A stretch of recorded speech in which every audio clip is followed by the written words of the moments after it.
have risen from the ashes to school the masses. Hello, everyone, and welcome to another episode of the Scholars of Wrestling. We have a busy... Okay. All right. Guys, I'm finally back from Evo. Oh. What'd I miss? Well, I bowed down to my ape overlord. Brian, it's Battleground weekend. The Ape War's over. In that case... Brian, we won. Oh. That's very good to hear. Now sit down! Okay. I'm going to go back to Evo where things... No, you will not. You will not. We're here to talk about some wrestling, and it's going to be it's a great week to talk about wrestling. It's Battleground weekend, everyone. Pay-per-view time! Yay! Battleground. Yeah, meanwhile, and again, this is not a joke, I really did not realize how stacked this card was until maybe a couple hours before this recording started, and wow, for once in its existence, Battleground is actually a legit pay-per-view this time. It's actually at the point where you think, wow, this card should be like the SummerSlam card or something. And who says it won't be? Really, seriously. I see what you did there. In all seriousness, we were actually talking about this before we went on the air. This card is actually what I predicted SummerSlam was going to be, other than the main event, of course. Of course. I don't know what is going on here, but I'm liking it. And I'm ready to dive in whenever you guys are ready. Oh, we are ready to dive in, but before we do that, before we get into the pay-per-view, let's go a little backstage news and talk about the stuff that has happened outside of the wrestling ring. First off, they're actually acknowledging. First off, WWE signs Kenta. What are your thoughts on the new Japanese wrestler in the WWE family? This is absolutely amazing, or at least it has the potential to be. I was a little surprised by my own reaction about this. I am cautiously optimistic, primarily because, yes, Kenta is amazing. Kenta is a great talent. But at the same time, Mystico is also a great talent, or at least he was a major acquisition at one time. I'm not saying that Kenta will necessarily have a rough time like Sin Cara did, but I've just had my heart broken by the prospect of Mystico that I really need to have it prepared by another big-name international talent. I think Kenta's up to the task. Don't get me wrong, Kenta can get it done. I agree. I'm cautiously optimistic because, yes, the WWE signing Kenta is a great move. He's a great international talent. But as Jeff said, we've seen it before, and look what happened now. All we have is a Sin Cara meme, and everything that goes wrong in wrestling has something to do with Sin Cara. And this could be another one of those, but it depends, as it always does with the WWE signing people, it all depends on how they're going to use them. I don't trust it. I don't trust the system of the WWE to be able to coexist with the abilities of Kenta. So I'm cautiously optimistic. Could be good, but I've been burned before. The one big difference between Kenta and Mystico is they threw him into the main roster without even learning the pace of WWE. At least they're putting Kenta in NXT to understand the WWE formula and to actually work with other competitors, which what Mystico / Sin Cara didn't do, and we all saw how that turned out. Another thing that I did notice that does give me some hope, other than just him going through the NXT system for a while in the Performance Center, so he can sort of standardize his style with everyone else, is the fact that on the WWE.com, the .com, they just recently put up a huge article praising Kenta and various guys on the roster praising Kenta under the name Kenta. And they acknowledge things like the GTS was a Kenta original at first. He's the originator of all these moves, and they're acknowledging all of this. with quotes by Triple H and all of that. So it really, again, even though they did something similar to start with Sin Cara, just the fact that they're going about it, and they also have so many guys on the roster who have worked with him before and are vouching for him so hard, this gives me just enough hope that they will actually use Kenta the right way. And if he does break his thumb or break his wrist, he won't stop the match to whine like a little girl about it. He'll just keep going. Yeah, we should not have another Sin Cara on our hands. Well, we have Hunakara, but he's actually a better Sin Cara than the real Sin Cara. Yeah. Even when he was first Sin Cara. As far as I'm concerned, Hunakara is Sin Cara now. Oh yeah. Sin Cara is just now with no botches. New and improved Sin Cara. Sin Cara is a wussy boy who broke his thumb and left the company soon afterwards. I think, yeah. Hunakara. Oi, oi, oi. Yeah, Kenta talk. I haven't done that in a long time. Yeah, so Kenta. We got Kenta now. Kenta, yay. I do see positive things, but there is that small sign of optimism from... Cautious yay. Yay. Cautious yay. Cautious yay. All right, on to another topic. Well, it looks like CM Punk has officially joined the alumni section of WWE. Everyone saw that coming. Nothing really big came out of it. He'll maybe in the near future he'll just show up making guest appearances if he actually gets back on good terms with WWE. But who knows? Only the road can tell us. And what do you guys think of CM Punk finally joining the alumni section with his contract expiring? I wouldn't say this about time. I'm not going to personally say for myself that I saw this coming. Period. There were so many uncertainties going in there, and there's still even more uncertainties now as to what is actually going on here and what the ultimate reasoning is. I feel like this is a conversation we and the internet wrestling community at large has had for such a long time, over and over now, that really there's not much more that can be said other than now we have a couple more facts now that we didn't have before. Is he gone from WWE at least for a time being? Yes. Do we know what he's going to be doing with his time now? No, we don't. Not for certain. Not yet. Either making a band or making a podcast, or what was the third option that he tweeted? And he said two of them were true. Those are the two I thought were true. Huh. Being those part of a band. Two. A band and a podcast. Everybody who leaves who's a big name has a podcast now. So I keep hearing that, again, this is just another one I've heard speculation about. Apparently Jim Ross was speculating that he, or at least he was talking about it, that he and CM Punk could be a good commentary team in case something like New Japan or something wanted to localize some of their matches and sell DVDs in the United States. I don't know how much truth there is to that. I just heard about it today, but it certainly sounds like a really, really cool prospect. If that is true, then that is going to be the best commentating team in anything ever. But I will say this. I did see this coming after he didn't come back before WrestleMania.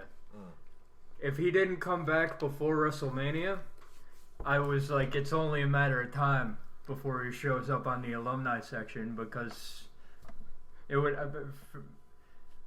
I believed as soon as the news came out that he walked out on the company, whether it was for injuries, whether it was to just get away, that he was done. At least for the time being. And after WrestleMania, they should have put him in the alumni section. There were for my opinion, because there was build-up that could have brought him back before WrestleMania. Okay? And that was, everyone was begging for it. Everyone was like, either Daniel Bryan or CM Punk, get him back. And at that point, no one knew what they were doing with Daniel Bryan at that point, as we know, because we were arguing about it for months before that. That was fun. Let's not go down that road again, please. That was fun. I don't know what you're thinking about. So when CM Punk didn't come back for any of those storylines or whatever, I was just like, all right, he's an alumni, he's done. There were two instances that I figured that CM Punk was really gone. One was, before WrestleMania, I was expecting this to be part of storyline, and he comes back. I thought him walking out was like being throw an idea of a storyline that he threw to Vince before Raw, and then he just left. And then I was expecting him to come back for WrestleMania to continue that storyline. He didn't show up at WrestleMania. I'm like, okay, that sucks. He probably just wants more time off. The second they had that one event, I don't remember if it was a pay-per-view or a Raw that they had in Chicago. It was a Raw. It was I'm like, if he doesn't come back to at this moment, he's not coming back. His contract's expiring. He's gone. That happened. I'm like, yep, he's not coming back. At least not under this contract, and not maybe in the near future be a special appearance like what Stone Cold, Jericho maybe. Will he get back in the ring? That's like saying if he comes back in the ring. I doubt it, but at least he would make some kind of appearance to basically be like, hey, I still think about you guys every once in a while. That type of thing. Yeah, I think, like I said before, this show and the internet wrestling community as a whole, we've really talked this whole thing to death. This the only thing that this provided is just more confirmation as to what's going on and what is not likely to happen in the future. He's probably, in all likelihood, he's probably going to take a break or extended break from WWE for a while. Where he goes from here, it's still as unknown as it was 3 months ago. Really, I honestly don't care what CM Punk does at this point. Just Punk, please stay healthy. Do whatever you want. Eat your vitamins. Say your prayers. Eat your vitamins. And straight edge, blah, blah, blah. I really don't care. CM Punk, I will miss you. Thanks for the memories. And even though I've been talking crap about you for the last 6 months because of the way you left, hopefully we'll see you somewhere down the line. That's why I'm wearing my CM Punk shirt tonight, just because of this. I'm siding again, seconding what Brian said. Thank you for the memories. I'm upset that the way you left, even though it was understandable. Just you didn't have that fire and passion to continue going. Could have at least said something instead of staying quiet that whole time. I think that's the part that got me angry at him the most. It could have been anything. It could have been contract. It could from have what, been from a what confidentiality clause. It could have been anything. From what I've been reading and what people like close to Punk has been saying, he just had no fire to keep going in the ring. He had no passion left. Yeah, but I'm talking about why he didn't say anything directly and why no one said anything. Oh, I don't know. I don't know. But so there's so much that we don't know. It's a mystery of the universe that maybe we will CM never Punk know. will write a book with himself and he'll do like a tell-all. I don't know. All right. There's so much we don't know. Okay, thank you, Punk. And now let's go into a story that's a little closer to the ring because it actually happened on television. Finally. The quote official retiring of the big gold belt, the World Heavyweight Championship. It's about time. Hey, I like that belt. I know. I like it too. That's why I'm having it right here on my shoulder Which you cannot see for right now. I don't care. I have it on my shoulder for the rest of the show. John Cena coming out and giving it to Ric Flair. The second I'm like, okay, the second that happened, I couldn't think of a better way to retire the big gold belt than giving it to the Nature Boy. Woo! Ric Flair. Yeah, that was pretty good. And as much as I don't like where they're heading with John Cena, that was pretty much the biggest star today. Retiring the belt that Ric Flair made famous. So I'm just it made perfect sense. Okay, it makes perfect sense. So yeah, good on you, WWE, and that's the reason why Ric Flair was showing up because they were just going to give him the belt. Ric Flair is awesome. He could spend 5 minutes on my TV every 6 months, and hitting on Renee Young. And I'd be perfectly fine with that. I just love him hitting on Renee Young like that. Everybody hits on Renee Young, and it's awesome. It's just kind of funny how open he was. How he's it's just like I just like where he's just like just stand still. Let me Ambrose. circle around you. Just stand still. Let me circle around you. Woo! I was like, that's right, Flair. Go vulture on Renee. Vulture. Go vulture on Renee Young. We'll just no leave that. We'll just leave levels. that to the imagination. Right now, I'm imagining Renee starving to death in the middle of the desert and a bunch of buzzards circling her, going "Woo!" And a very angry Dean Ambrose just stomping around somewhere randomly. Why am I not saving my girlfriend? Because you just got completely annihilated by Randy Orton, Seth Rollins, and Kane. All right, before we go on any match discussion, I just gotta say this: I am really, really glad that they finally pulled the trigger on this and got rid of the other belt. Not because I don't like the title, mind you, but because when they carry around the two belts like that, when it's supposed to be a unified title, it makes me in a really uncertain state of mind thinking that they're just going to split up the title belts again.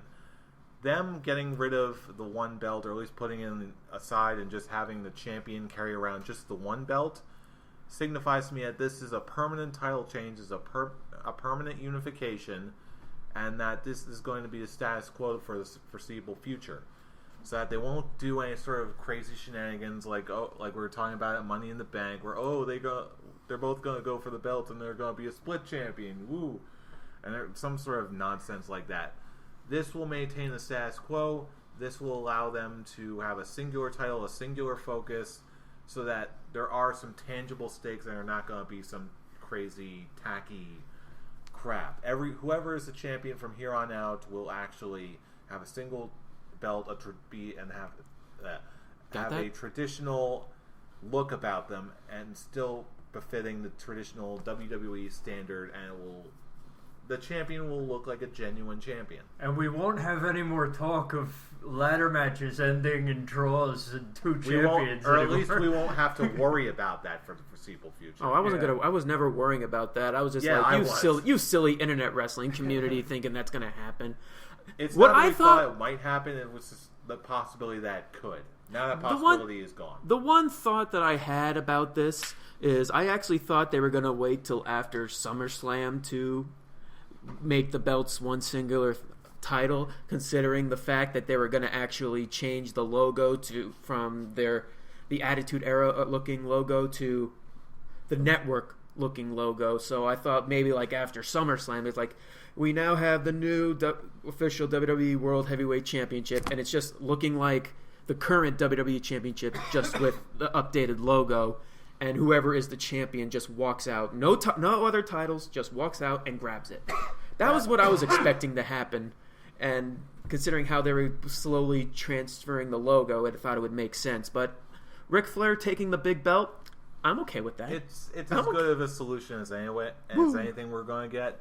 Personally, I'm just glad they pulled the trigger. I thought it was overdue as it was.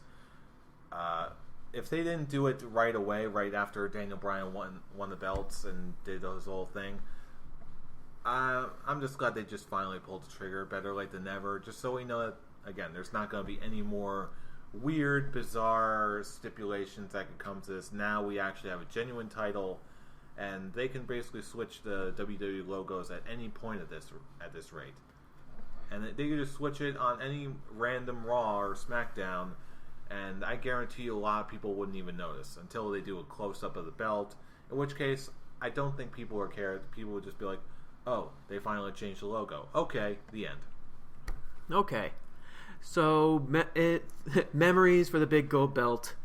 I'm going to cherish this and actually get more names signing this belt other than just Daniel Bryan. Make it happen. Making it happen. And now, gentlemen, let us climb the diving board and jump right in to WWE Battleground. Battleground, WWE swimming pool. A new pay-per-view. Yes. WWE Battleground pool of amazing matches. Surprisingly so, even. Amazing matches, and for some reason they decided to throw the pee break on the pre-show with Cameron versus Naomi.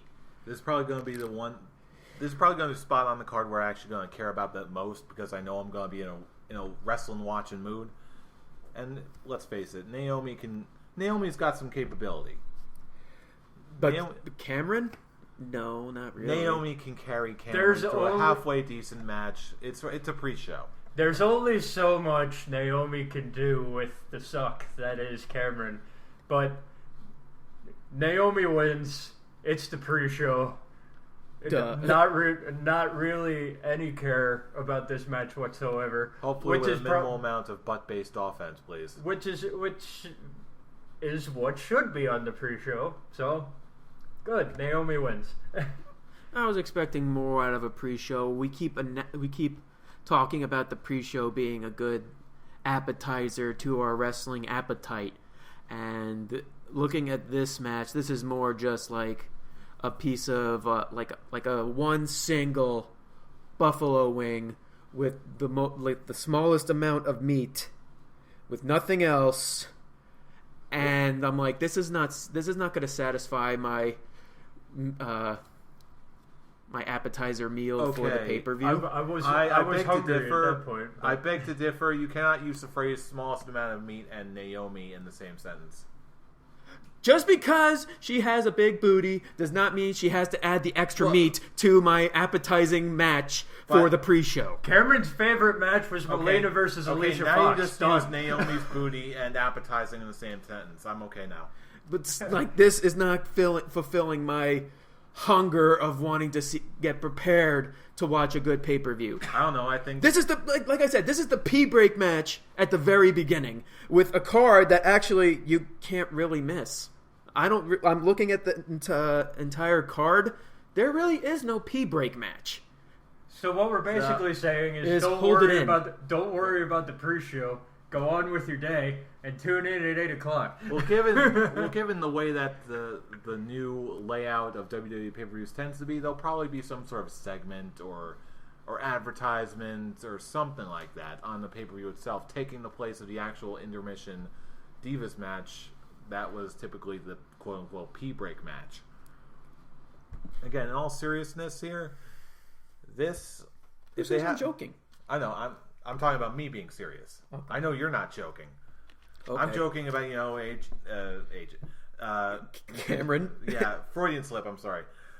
The Naomi, booty jokes, big booty Judy, whatever.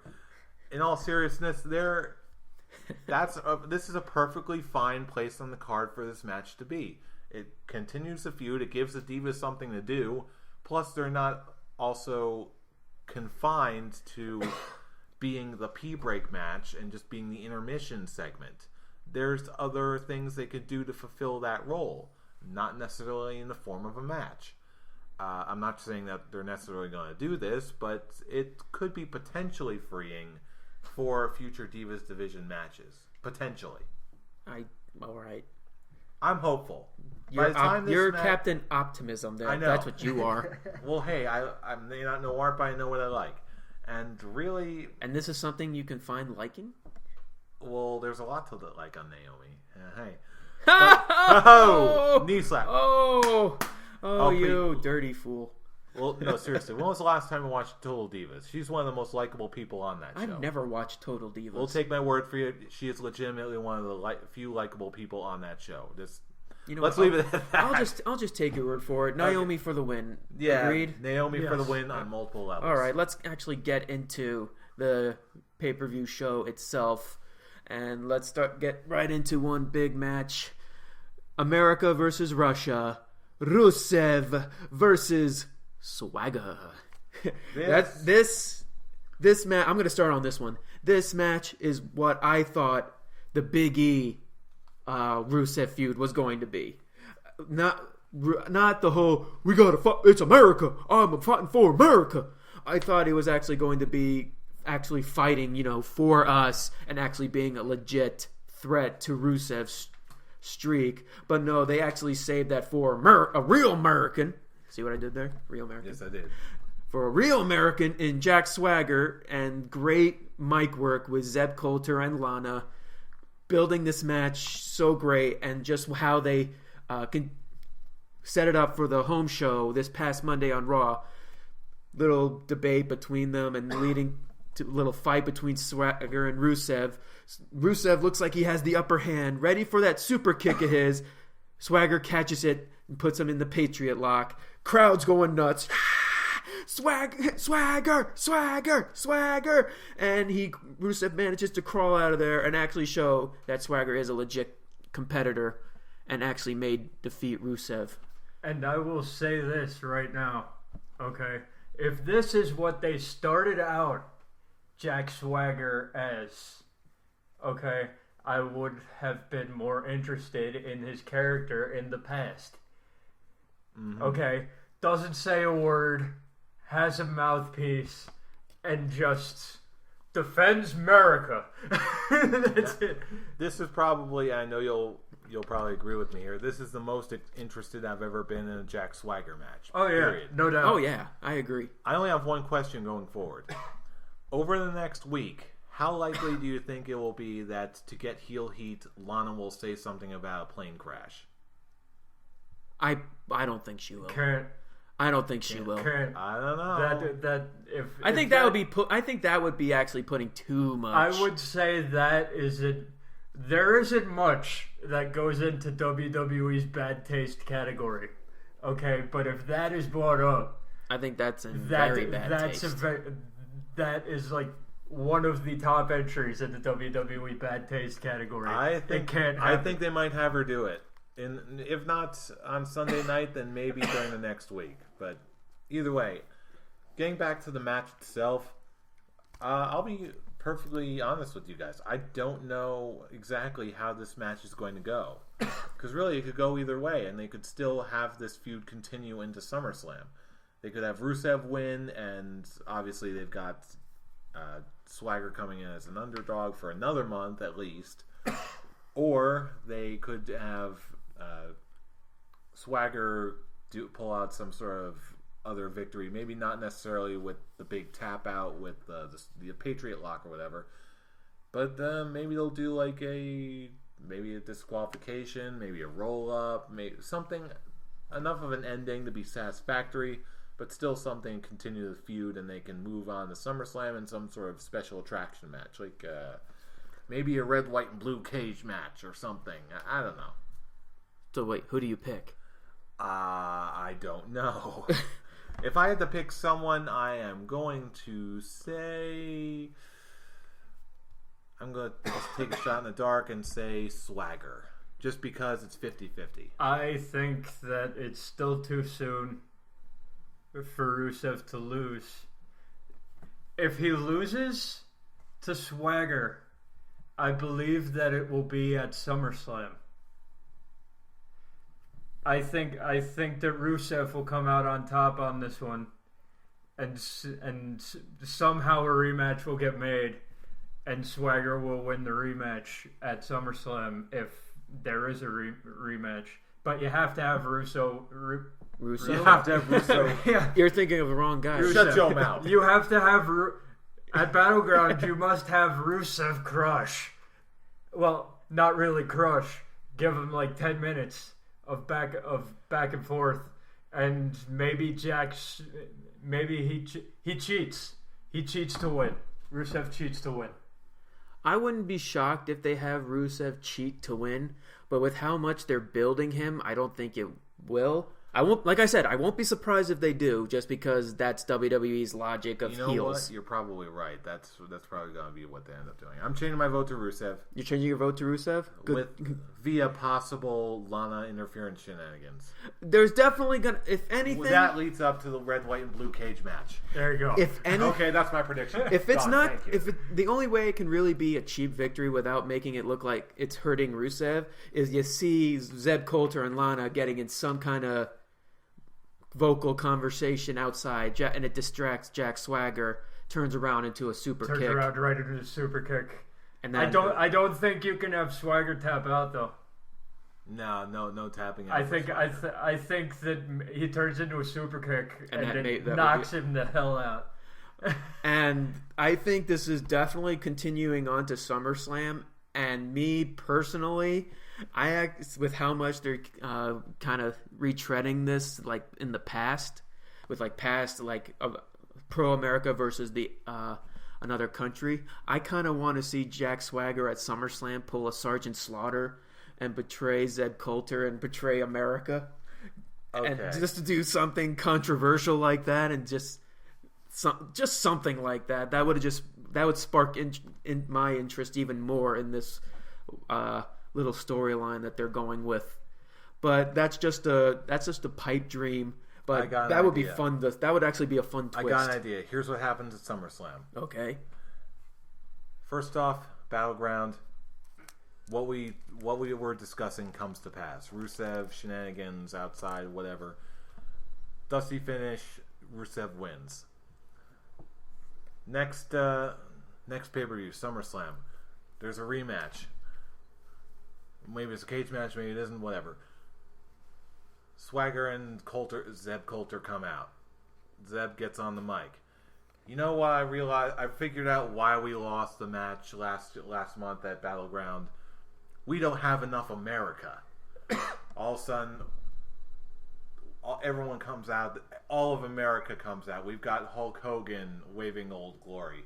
We've got Sergeant Slaughter coming out. We've got every patriotic character ever that WWE has on a Legends contract or they can contact. Just America itself is just pouring down the ramp. We've just got Old Glory all over the place. It's just like America Fest. And then just Swagger wins through sheer power of America. America. Maybe.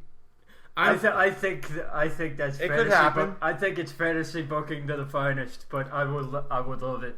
I would love that, but because it came from our heads, it's not gonna happen. Oh yeah, it never has. And it can happen. Come on, it could happen. Knowing Vince McMahon, he could have some. He's done it before. I'll say we were gonna 15% chance if that happened. Come on, we were talking. Oh please, it's at least 20. It's at least to the point that where we thought at WrestleMania, Bad News Barrett was going to come off the top ramp, and then Hulk Hogan and Ultimate Warrior comes out and has him explode with all the power of Hulkamania and the power of the Warrior. It's just too much for Bad News Barrett. Now he's just going to explode through the power of... I got some bad news! Well, then Rusev and Lana will explode through sheer power of America. That's America. I just thought that would be interesting, but... As I said a couple of weeks ago, I'm just not convinced that Swagger will be the first person to actually defeat Rusev. I'm just not convinced at that. Just watch next week, but over the next month. Guest host of Raw, Chris Evans, hyping up Age of Ultron. Comes out with the Shield and everything, and then they do a segment with Lana and Rusev, and then they overpower Lana and Rusev through sheer power of America.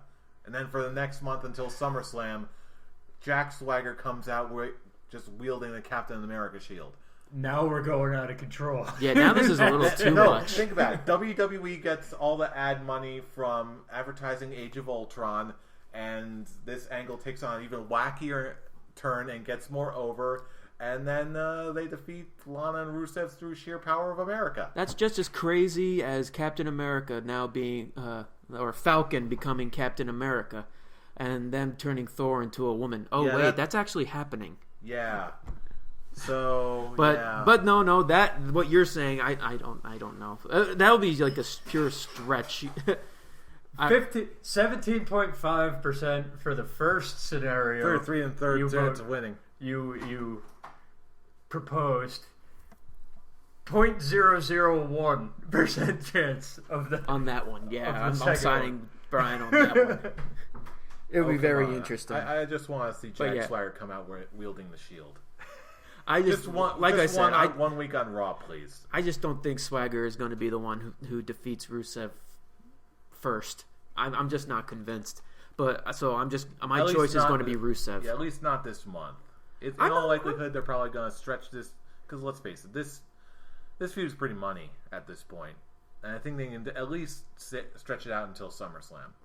They could stretch it out till SummerSlam. I'm just still not convinced that Swagger has the superstar power and how much they're building Rusev.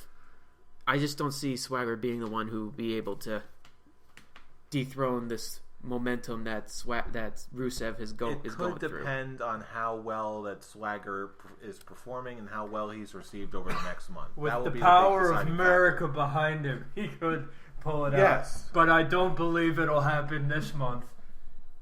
Rusev wins.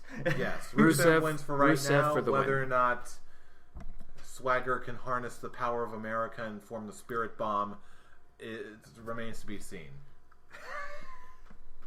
Nice Dragon Ball reference there. I appreciate that. I think the America Bomb. The America Bomb. All right, moving on. Let's move on to the Women's Championship match.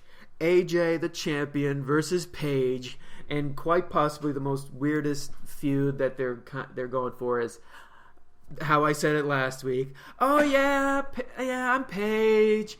AJ is my friend. We respect each other. And then it's just building up to when I stab her in the back at Battleground.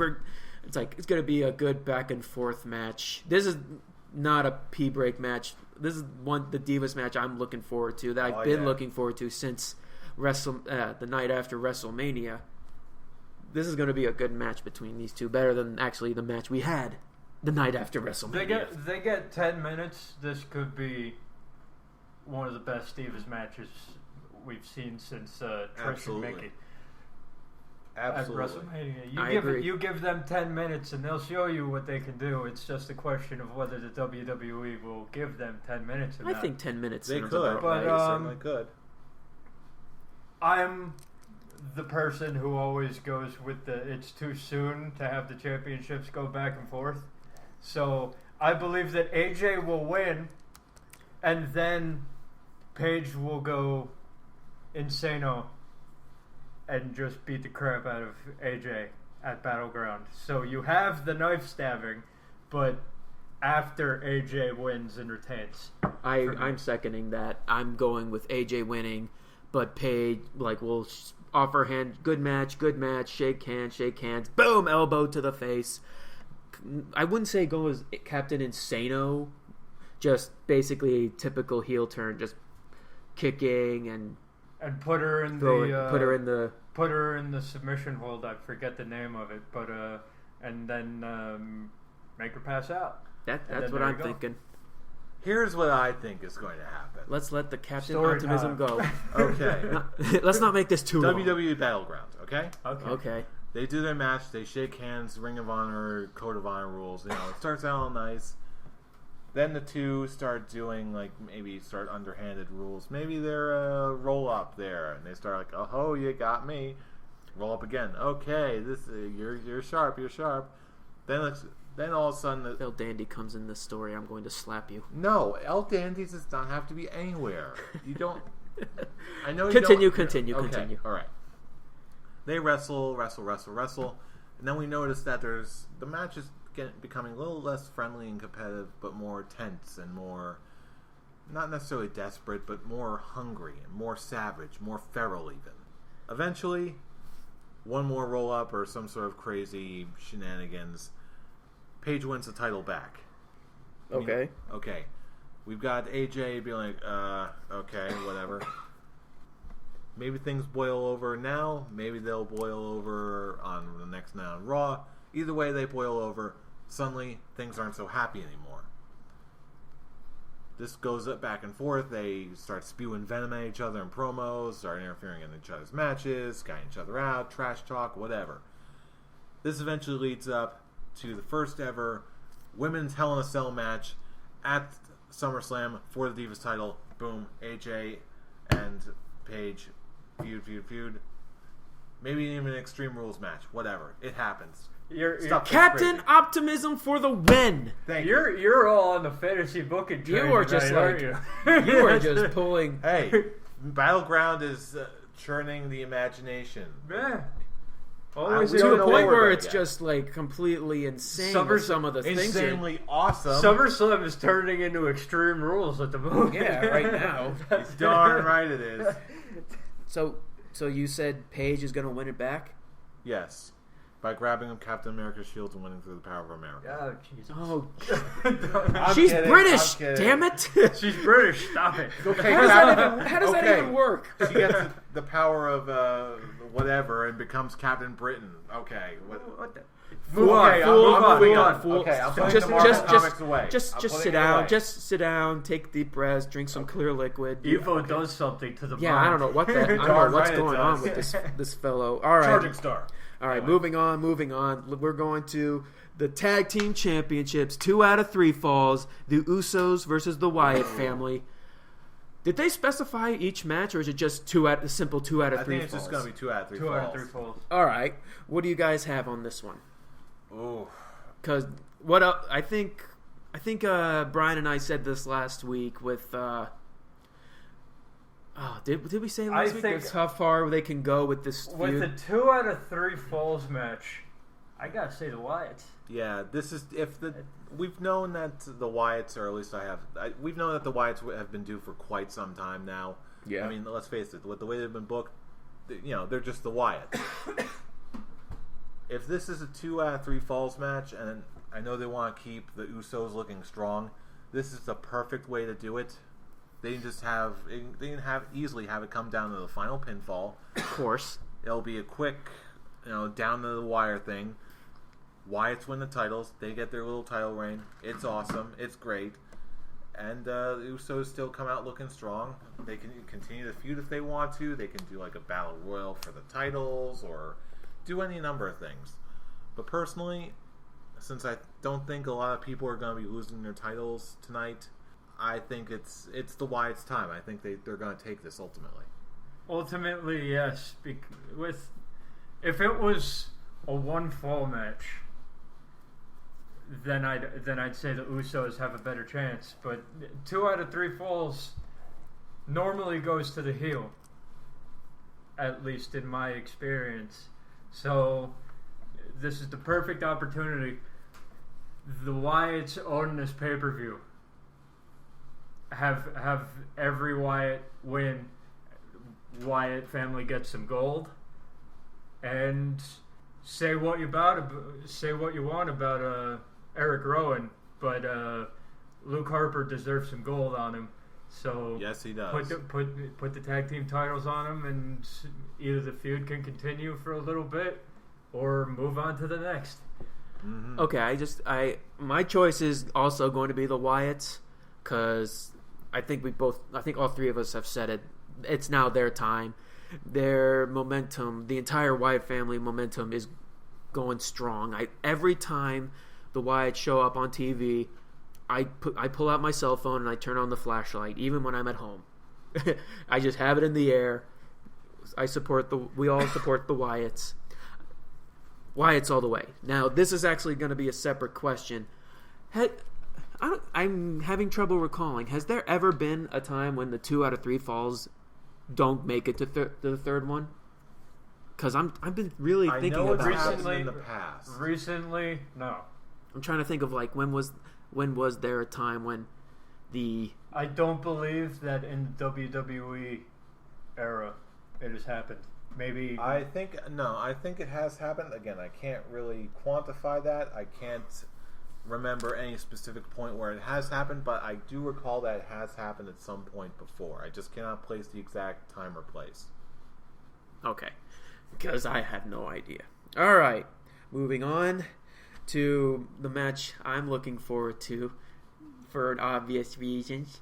The Intercontinental Championship Battle Royal with, I guess 18 guys now, since they took 2 specific superstars out of this Battle Royal. Which I'm really surprised about. Which I'm surprised about too, but we'll move on to them a little after this match, because maybe they took them out to have this one be the, I really hate to say the quote P break, the match that's just basically there for general entertainment purposes. Who do you think is going to win the Intercontinental Championship tonight? It's got to be Cesaro. The way they've built this match up, well, first of all, let's talk about the build. It's been crap. Okay? Yes, I actually do agree. That's it. And the way that they're building up Cesaro by making him lose and go bat crap crazy every week, crazier and crazier and crazier. Either they're looking to have him be one of the final 2 and lose and then just go ape crap, or it's all coming down to him being the master of the Battle Royal. That seems to be as good as a contention as any. Yeah. He won the WrestleMania. Andre the Giant over the top rope Battle Royal, yes. So I believe that they're building him up to do the same thing, win the Intercontinental title. My pick, Cesaro. Fool. Without having the list in front of me just yet, again, I'm looking it up Let's right see. now. The only other option for me is The Miz. They really, other than Cesaro and this whole thing with Kofi Kingston and Big E, the only real few people that they're really building this Intercontinental Championship Battle Royal around is Sheamus and The Miz. And Sheamus with- won't win with because Sheamus- he's already got the United with States title. Sheamus declaring he's going to unify the belts. That's not happening right now. Exactly. No so way. Sheamus is out. So Sheamus is out. They probably it's quote quote rumored that they're going to have Miz win it, have Sheamus and Miz be the final two. So have Miz win it and then eventually have them fight to unify the belts. I don't want that to happen. As much as I love the Miz and I love what they're doing with his gimmick. Well, one thing, turning him heel again and having him be a TV/movie personality. I love it. He's basically Johnny Cage at this point. He's Johnny Cage versus mixed with Hollywood Rock Light. That's the Miz right now, and I think it actually works. As much as I love the Miz, how much I think he's awesome, I don't think he's gonna win it. I'm picking Cesaro too. With how they want to have Cesaro. From what I've been reading, they want to have Cesaro be another top tier talent after they finish working with Roman Reigns as becoming a top talent. What better way to keep him in the top of the mid card level than having him win the mid card title, win the Intercontinental Championship, and having him like I said in the past, defend it like how he defended the United States Championship when he won it back in a couple years ago. That was one of the best United States title runs I've seen in years. I would love to see what he can do with the Intercontinental Championship. That's why I'm picking Cesaro. I'm picking Cesaro too, but only because what else could they do that would be as obvious? We already went over the possible Miz possibility. Maybe Sheamus, but I don't think that's going to be a direction they're going to go in either. I'm just going to go with Cesaro because I can't think of any better alternative for them to do at this point. I'm going to say this.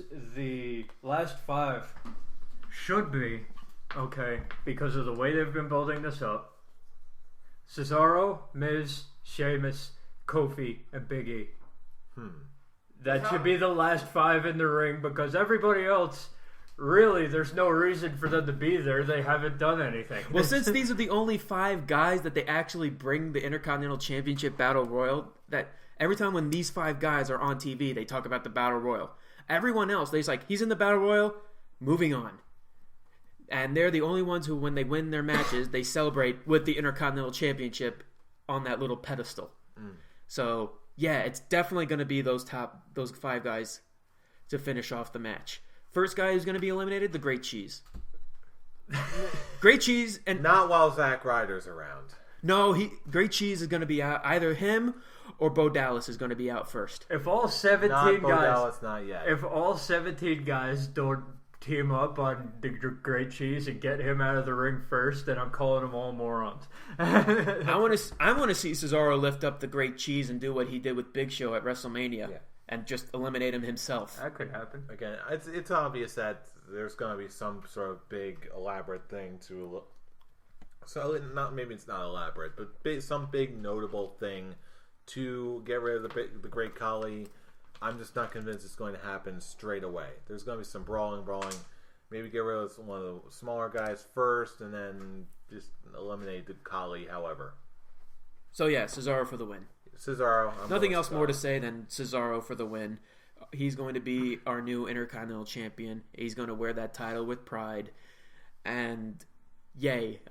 Finally, something for Cesaro to do, winning the second tier title. I've changed my pick to the Great Cheese. No, just kidding. I don't think that's the case. No, shove that douche it's title. Cesaro. It's Cesaro. That's like a failed douche attempt on you, Brian. Shame on you. All right, now my pick is Damien Sandow. Oh wait, good. Luckily, good thing you brought Damien Sandow up because he's one of the 2 people who actually got taken off this Battle Royal. Him and Adam Rose for some apparent reason. I love the only reason is this whole segment that they had with what was it, Sonic hot dogs? With Damien Sandow being one of those skate delivery person. Did that really happen? Yes. Yeah. Yeah, I was on the plane back home at this point. I missed this one. Right now, the only good thing Adam Rose is right now is just some product placement guy. He did it with the showing the twisted tea. The twisted tea to the Sonic hot dogs. That's all he's good for, other than his theme song and a dancing bunny. That's Sonic really hot dogs is party time all the time. So if they actually have Adam Rose versus Damien Sandow, I really hate to say this, but this is WWE logic. I'm gonna pick Adam Rose for the win. Like I said, WWE logic. I don't know what the hell they're doing with Sandow now. People are saying he's now the new Santino, being the comedy character. At least he's doing it with his head held high. But obviously, the guy is so much better than what they're doing with him. Here's an idea. Here's what's going to happen at Battleground. Adam Rose just comes out during like a segment. This could even be the pre-break match. Just a little intermissionary, it's a little segment, whatever. Adam Rose just comes out with the rest of the people. His opponent is... Please don't say the bunny. No, I'm not... Why would he wrestle his own bunny? Oh, Adam Rose. I thought you said I thought you were talking about Sandow. I'm sorry. This is the WWE. Adam Rose comes out. He just does his thing. Did you see that picture of the bunny getting arrested? Yes. No. I did. He comes out. He starts shilling something, the product of the week, and then he encounters the ultimate TV seller. He encounters the ultimate shill. He runs into Billy Mays Dow. Oh my god! With the storyline, 5-minute squash match. I can see it. 5-minute you know what? With how they're building this, Billy Mays Dow loses to Adam Rose. You know what? That's the first thing you've said tonight that I can actually see happening. I agree with that. That is the only thing that I can really see happening. I'll go 60% on this one. Billy Mays Dow for the win. It's like your percentage is raising by the second, fool. So would you say you're not being lemons anymore? You're being rosebuds? No. This is definitely still lemons territory, but Adam Rose. I'm sorry. Other than Stop being lemons. Other than his theme song, Adam Rose isn't growing on me. Stop being lemons. And I like Twisted Tea. I liked the character in Get Him to the Greek and Forgetting Sarah Marshall, and I liked that character. This is just not selling for me. Adam Rose, and apparently isn't selling for Vince McMahon either. But whatever. Adam Rose for the win. Yippity doo dah. Let's move on to the main event, shall we? First off, let's talk about Chris Jericho versus Bray Wyatt. The match I'm looking forward to the most. Oh, it's going to be good. He's here to get Bray Wyatt over. Bray Wyatt will win. It'll be an amazing match, and they'll continue the feud on the SummerSlam where Bray Wyatt will win again. Yes. Because Chris Jericho is here till Night of Champions, and his job is trying his damnedest to get Bray Wyatt back to where he was before he fought John Cena. And he is succeeding at this point. And I just have one thing to say. What the hell is with that crowd Monday chanting boring to what Bray Wyatt was saying? Eventually you're going to get a bad crowd. That is just a shame. That crowd was definitely like, yeah, they were just children in all fairness, even though I don't personally believe this, I have heard from some anti-Wyatt detractors saying that he just sort of says the same thing over and over and over again, which, again, I don't get that vibe from him, at least not yet. But, again, it doesn't matter what it is, you're going to get some people not liking a thing. This, I just chalk it up to being one crowd in This is a crowd that was chanting "Let's go Nikki" in the Nikki Bella handicap match. Like I said, eventually you're going to get a Bizarro crowd. What is wrong with you people? What was it? I'd say it would be a more Bizarro crowd, okay, if Bray Wyatt was against anybody else. But with Chris Jericho on the opposite side of the mic, boring maybe isn't the best chant that you could have used, but I can see the crowd being on Jericho's side instead of... I could see it being split. I also can't see that happening again. Not with these... No, it won't happen again. No. Yeah, it's a fluke. Shame on that crowd. And shame on that crowd for chanting Nikki Bella. What is... Okay. there's no point of going in There's that. no accounting for taste. But yeah, Bray Wyatt is going to win this. Like we said, this is just for something for Bray Wyatt to do while they have Roman Reigns and John Cena and Randy Orton. And what a thing. And Plant C, which we all know what that's going to be. Ha ha ha. With the WWE World Heavyweight title picture. I'm Bray Wyatt for the win. I think this is going to be one of the top contenders. It's going to be match of the night. I can definitely see it. For me, it's one of two matches. Yeah, it's definitely possible. So if this isn't match of the night, it will come damn close. And the other top contender that could be match of the night is Dean Ambrose versus Seth Rollins. Just an all-out brawl with a great feud that's been building since the Shield broke up. I get goosebumps every time Seth Rollins and Dean Ambrose are on screen, either separate or together. Yay! Nothing but childhood happiness in my wrestling fandom. Bray Wyatt wins, but happy people all around. For this one. Wait, we passed Bray Wyatt. What's wrong with you? Oh, I think it was. Where did you come? I thought we were. We didn't actually say it, but I zoned out. The general consensus was. Oh, we all said it. Yeah, Bray Wyatt. Yeah, we all said it. I zoned out for a second. My bad. Welcome back, Brian. Oops. But for this, now who went to Evo? I can be perfectly honest. I think Seth Rollins is going to take this one. And it's going. Most of these matches, what we're saying, is going to be rematches at SummerSlam with added stipulations or whatnot. But I actually think Seth Rollins is going to take this one, and Dean Ambrose is going to win at SummerSlam in their rematch. I am going to disagree.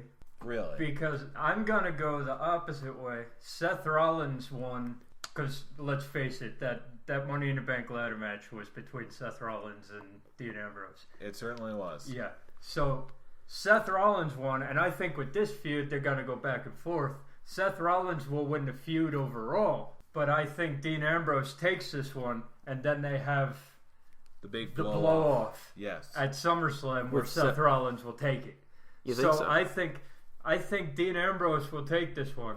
Overcome the odds. There will be no odds because Kane and Randy Orton will be in the World Heavyweight title match. So they're not going to be able to help Seth Rollins if this is close enough to that match. I believe that in a one-on-one fight, Dean Ambrose will take it. Ordinarily, I would have just loved to have Dean Ambrose win just to mix it up, just so they don't have to follow the traditional formula of face is in peril, face loses the match and gets his win back at SummerSlam. Yay. Ordinarily, I would just want to have Dean Ambrose win just for that. But, Fool, I know I mentioned this to you. They just put up a really, really great article on WWE.com all about the rise to power of the Lunatic Fringe, Dean Ambrose, and referencing CZW and some of its bigger names directly. Just the level of detail that they went into is just absolutely beautiful. And it really puts over the entire Dean Ambrose persona growing out of Jon Moxley and CZW and that whole deal. It really makes me think that they're really building up to something pretty significant here. And I can safely say that not just from my own Dean Ambrose fanboy perspective. I think you're right, Brian. I think that there's a good, strong possibility that they're going to make this a continuation of that feud. They're going to make sure that, again, not like the briefcase is on the line or something like that. Now Dean Ambrose, free from any and all enforcers, are going to be launching himself at Dean Ambrose. At Seth Rollins, he's finally going to get his win back. The series will be even 1-1 with the eventual blow off at SummerSlam. Dean Ambrose is my prediction. He takes it. Okay. All right, I'm the loner on this one. All right, good to know. And also, I gotta say, we could easily be wrong. I gotta say, with the amount of epic beatdown on Dean Ambrose that happened on Monday, and you never saw him again that night, basic WWE booking states that the person who gets majorly beat down, like major, taken out That's the week true. before a pay-per-view, normally gets his own back at the pay-per-view. So that's another reason why I'm going with Dean Ambrose. You know what? I actually do agree with that. The one who gets beat down the most, and with Seth Rollins, that almost injury, which I don't know if it was real or staged, or I have no idea. Now they're back on the same page because you got Dean Ambrose with the shoulder and the epic beatdown, and you have Seth Rollins with the bad knee.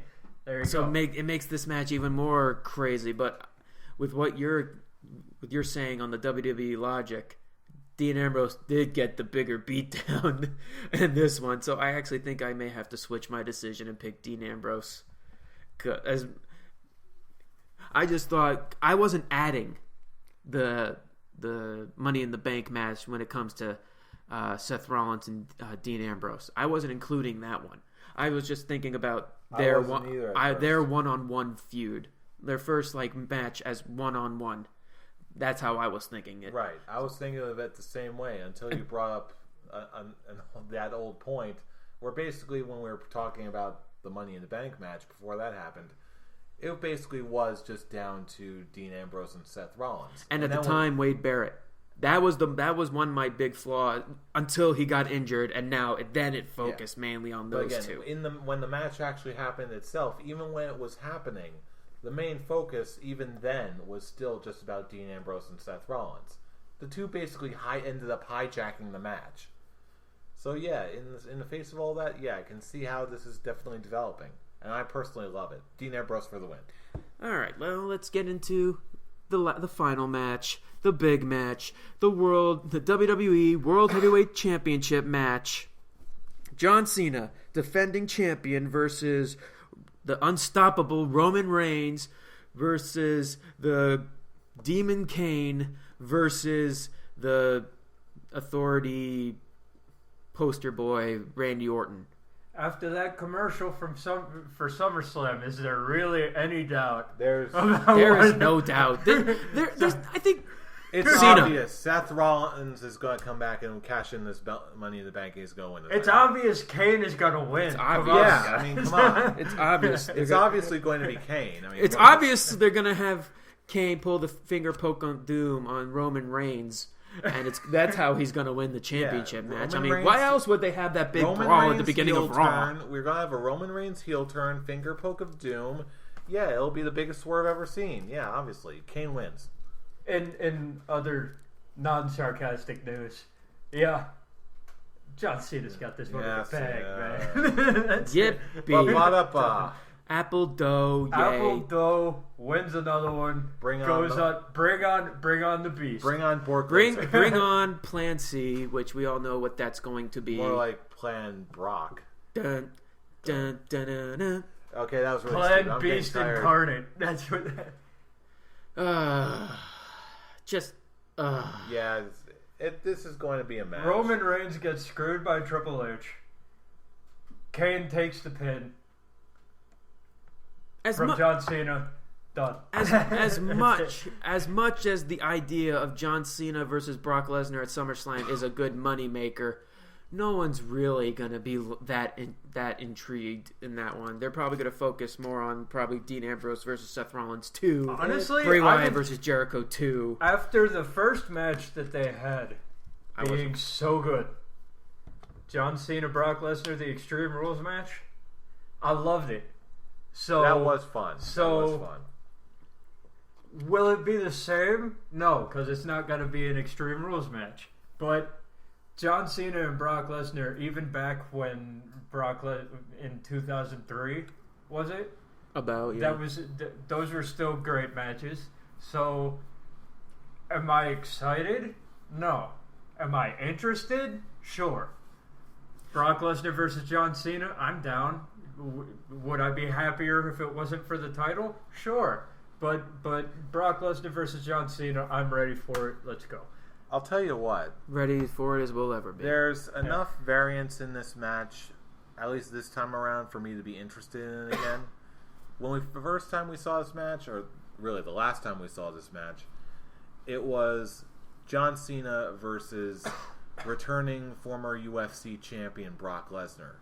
This time, it's likely going to be WWE champion John Cena versus new conqueror of the streak Brock Lesnar, which has a whole another dynamic to it in my eyes. Plus, that coupled with the fact that Brock is working a very limited schedule this time around, it's just enough for me to get at least a little interested in again. But again, that's another thing for another time. We still need to see the build and the execution of that. As far as Battleground is concerned, even though I think there is some remote chance that Cena could lose the belt and then they just don't make it for the belts at SummerSlam, I don't think it's very likely at all. Let's be real here. It's going to be Cena. In this case, obvious winner is obvious. John Cena wins. Unless the match ends up being really outrageous and really fun, I can easily see myself turning off the pay-per-view before this match. Or in the middle, before this match ends, really. I really hope I'm wrong. I really hope that's me turning else... it off. I'm turning it off the second the match ends. As soon as I hit that 3, click. I'm not even going to wait for the 3. As soon as John Cena hoists Kane up for that attitude adjustment, I'll be like, okay, we're done here. Okay, that's a little premature for my taste. Again, at that point, I'm sure I won't have my fill of wrestling just that. I'll probably stick around, but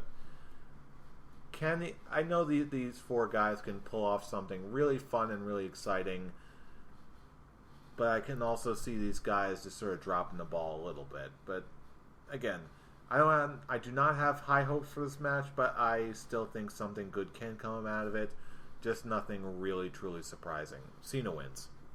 Cena wins. Yeah, Cena wins. Obvious winner is obvious. I'd say the only really obvious winner other than Bray Wyatt. And even that isn't as obvious as a John Cena win after that commercial that they put that leaked out for SummerSlam that said John Cena versus Brock Lesnar for the title. Okay then. Okay then. WWE for the win. Whatever. Can't win them all. Yeah. All right. So, if you all would like to tell us your selections on who's going to win this match, yell at us. Yell at us. Yell at your computers. Because we probably will listen to you. Probably. But if not, Jeff will tell you how you can share your predictions. Tell us your predictions. The easy way, which is just commenting on this video. As always, if you like this video and you want to hear more, don't forget to like this video, subscribe to our channel for more goodness in your face holes every single week, or if you want to put in your predictions alongside of us, you can always go to one of our favorite websites, www.4down.org. There you can play all sorts of prediction games every single month with thousands of other wrestling fans all across the world, including us. Sign up for free. It's totally free. There's prizes for the top winners every single month. And you can even join our Fantasy Wrestling League, the Scholars of Wrestling Fantasy Wrestling League. Just run a search under the league, Scholars of Wrestling, typing in Scholars of Wrestling, all the fields. Down. Try to beat me! And succeed. It should not be hard, but somehow we manage to screw it up every single month. That's 4down.org. Look for the Scholars of Fantasy Wrestling League. Scholars of Wrestling Fantasy League. Look us up, join us for all the fun, and we'll see you at Battleground. And I actually remember to post my predictions this time. 3rd time's a charm. We'll get there eventually. We'll get there. We'll figure it out. We want to thank you all for listening in. Hopefully you enjoyed our episode. And we are the Scholars of Wrestling, and you have just been schooled. You're welcome. Good night. America. Pineapple.